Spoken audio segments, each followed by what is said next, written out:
To do the install and calibrate procedure through Cummins Insight, when you connect Cummins Insight to the truck, you've got your functions down the left-hand side.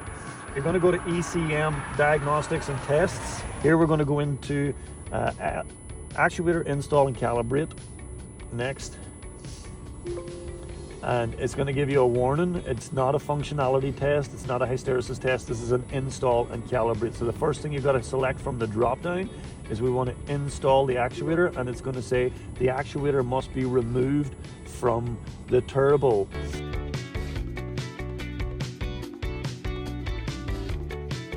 Anyway, I've left this plugged in, we're still connected, but we're taking off the turbo so that we can complete the install procedure.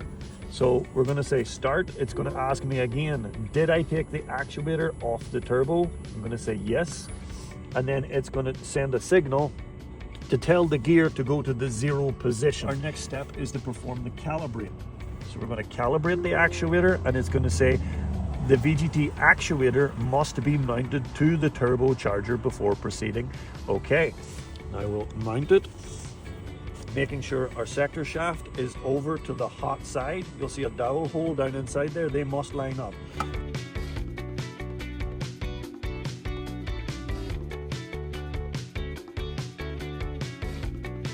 Now that's bolted on, we're going to finish our calibrate procedure.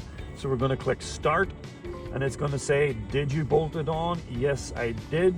Now it's going to send a message to the actuator to check the sector shaft. Once that's completed, it'll tell the ECM that it passed, and the memory of that span check is stored in the actuator. So if I was to take that actuator off and bolt it onto another truck and plug it in, it still has that memory in it.